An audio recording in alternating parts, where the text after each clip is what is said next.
Salut à tous, c'est Pank d'Agent, bienvenue sur cette vidéo qui aujourd'hui va parler un peu d'éducation auto-amour et cette notion de liberté. Alors pour les personnes qui ont suivi un peu le podcast qu'on a fait hier avec Dao et Eric, à un moment donné je posais la question par rapport aux libertés qu'on prend actuellement avec les sorties, avec le coronavirus, avec parfois peut-être une déresponsabilisation ou un non-impact perçu par rapport à la problématique. Euh, S'il n'y avait pas un moment, bah, quelques aspects à prendre en compte et peut-être que cette démarcation qu'on peut avoir du nous par rapport au groupe ou du nous par rapport à une problématique globale euh, peut, euh, peut être due à un facteur éducatif d'individualisme, alors quand je dis éducatif, c'est sociétal, c'est également au niveau des études, plus la famille, etc. En tout cas, les orientations qu'on va avoir, et Dao, et comme Eric, faisait le rapport avec la notion libérale, alors pas forcément économiquement parlant, même si ça va impacter, et dans tout ça, ça m'a fait cogiter à me dire, effectivement, comment on peut aller vers une éducation de la liberté et d'une liberté respectueuse, parce que bah, avec ce vieux principe, hein, la liberté des uns se finit là où commence la liberté des autres, et à savoir que dans un cadre sociétal, comme peut l'être un pays, ça peut être intéressant de voir comment nous, on gère notre propre liberté, et dans ce principe d'éducation auto-amour, en partant du principe que on apprend à davantage s'aimer, et c'est parce qu'on prend du temps pour s'aimer, se respecter, qu'on capte aussi ce qui est l'amour et le respect que l'on peut proposer aux autres sans forcément leur imposer, j'allais dire, mais sans forcément imposer notre point de vue à autrui, mais simplement se dire j'aime être respecté dans mes libertés, j'aime pas quand quelqu'un va me faire quelque chose que je ne demande pas ou me parle d'une certaine façon ou ne respecte pas mon espace, ma vision des choses, mes pensées. Et je me posais la question, et c'est ce que je vous propose un petit peu dans ce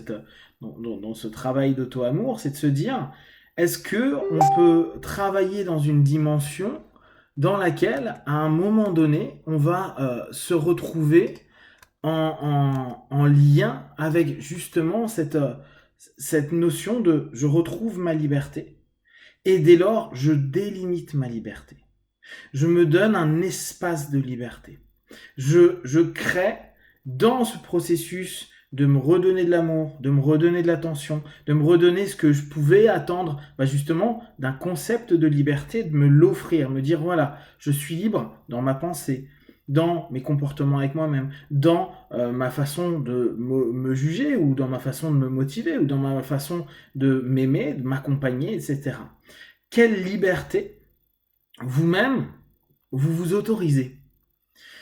Et la liberté à la fois volontaire, faite par la psyché, et la liberté involontaire, parfois avec les besoins, les pulsions, les désirs qu'on peut avoir, et qui,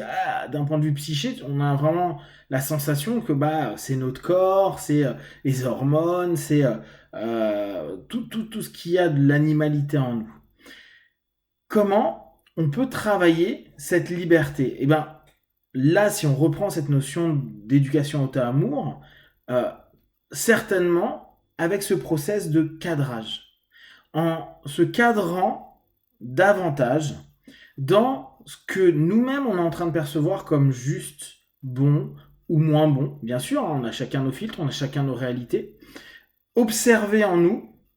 les espaces de liberté et le cadre de liberté qu'on se donne. Observez le nombre de fois dans la journée où peut-être vous êtes en train de vous dire il faut, je dois, c'est comme ça. Des espèces de notions qu'on a complètement admises et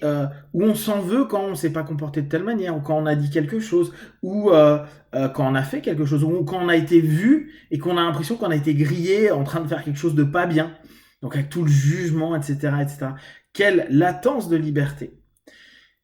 Bien sûr, il va y avoir des gens qui vont être en extrême liberté, genre,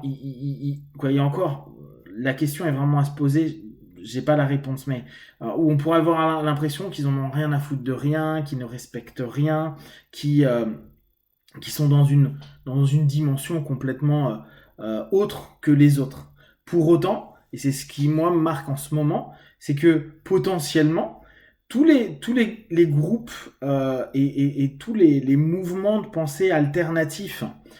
qui parfois sont un petit peu agressifs, voire très agressifs par rapport à un gouvernement, un fonctionnement et autres, donc qui très souvent vont même aller vers une notion très libertaire,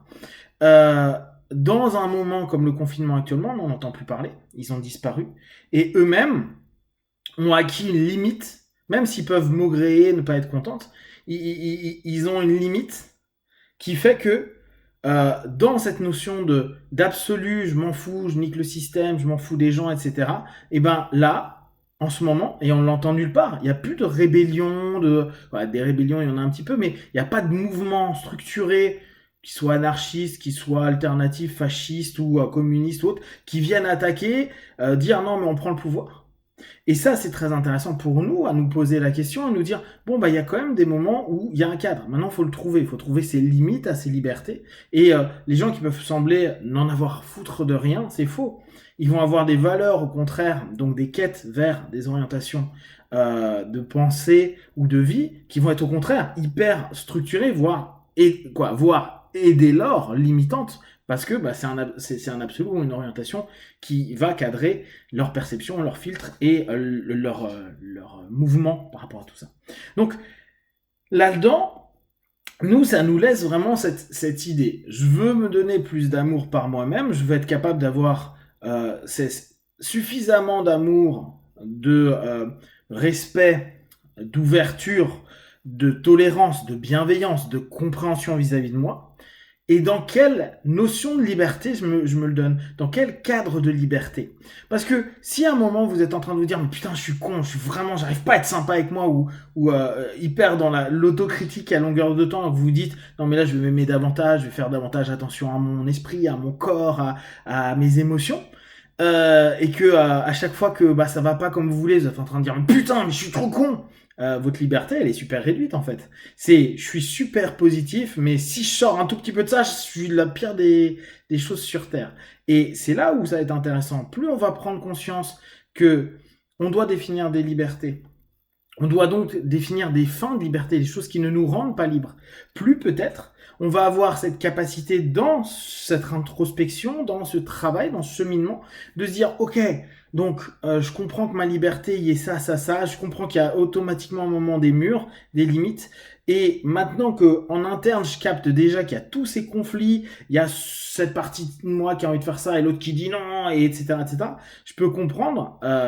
aussi le rapport plus sociétal. Et dès lors, si je commence à respecter ce qui est la liberté et ma liberté et me la vivre la plus pleinement possible, parce que parfois on n'arrive pas à pleinement la vivre, mais la vivre au mieux, je peux comprendre que ma liberté peut parfois être diminuée pour que les possibilités, les réussites d'un groupe ou d'une orientation prennent le pas sur mon individu. Et là, à nouveau, retrouver un rapport d'autonomie, ce qui ne veut pas dire d'autosuffisance nécessairement, mais d'autonomie qui pourra à nouveau après permettre, quand on a suffisamment pour soi, de repartager et redonner, mais de pouvoir se soustraire à certains moments de cette notion de se dire je suis libre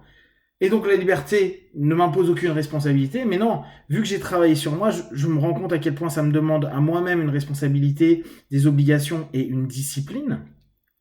Et que dès lors, si l'externe me le demande, peut-être je serais plus apte à être dans cette discipline, cette orientation, et serrer un peu les dents, même si parfois ça me va pas complètement, mais que je peux comprendre que quelque chose de plus grand, un ensemble, puisse avoir ce besoin